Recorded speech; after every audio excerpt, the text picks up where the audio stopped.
அண்மை செய்தி. கள்ளக்குறிச்சியில் கள்ளச்சாராயம் குடித்து தாய் தந்தையை இழந்து ஆதரவற்று அரவணைப்பில்லாமல் 2 குடும்பத்தைச் சேர்ந்தவர்களுக்கு தலா 5000 ரூபாய் வழங்கப்படும் என அதிமுக பொதுச் செயலாளர் எடப்பாடி கே பழனிசாமி அறிவித்திருந்தார். இதனைத் தொடர்ந்து பாதிக்கப்பட்ட குடும்பத்தினருக்கு கள்ளக்குறிச்சி அதிமுக மாவட்ட செயலாளர் குமரகுரு காசோலையை வழங்கினார். இது குறித்த கூடுதல் விவரங்களை செய்தியாளர் பெரியசாமி வழங்க கேட்கலாம்.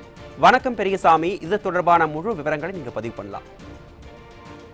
வணக்கம். நிச்சயமாக கள்ளக்குறிச்சி மாவட்டம் கருணாபுரம் பகுதியில் விஷச்சாராயம் அருந்தி சுமார் 73 பேருக்கும் மேற்பட்டோர் உயிரிழந்த நிலையில் அந்த சம்பவம் பெரும் சோகத்தை ஏற்படுத்திய நிலையில் சம்பவ இடத்திற்கு கருணாபுரம் பகுதியில் அன்றைய தினமே, அதாவது தமிழ்நாடு எதிர்க்கட்சி சட்டமன்ற தலைவரும் அதிமுக கழக பொதுச் செயலாளருமான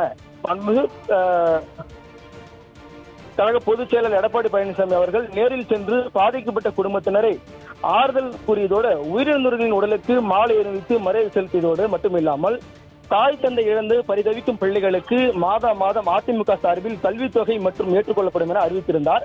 அதன்படி இன்று முதற்கட்டமாக 2 குடும்பத்தை சார்ந்த, அதாவது தாய் தந்தை இழந்த பிரவீன் மற்றும் சுரேஷ் வடிவுகரிச்சி கள்ளச்சாராயத்தால் உயிர்ந்தவர்களின் குடும்பத்தை சார்ந்த பள்ளி மாணவியான கோகிலா, ஹரீஷ், ராகவன், ஜோஸ்வா, மோசஸ் சுமார் 5 குழந்தைகளுக்கு அதிமுக சார்பில் கள்ளக்குறிச்சி அதிமுக சட்டமன்ற உறுப்பினர் அலுவலகம் முன்பு கள்ளக்குறிச்சி மாவட்ட கழக செயலர் ரா குமரகுரு 10 வருடத்திற்கான, அதாவது மாதம் ரூபாய் 5000 ரூபாய் குடும்ப நிதியாக அதிமுக சார்பில் காசோலையை இன்று வழங்கினார்.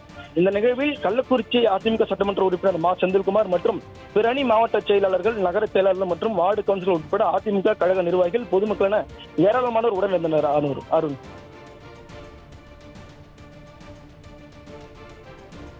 கூடுதல் விவரங்களை வழங்கியமைக்கு நன்றி பெரியசாமி.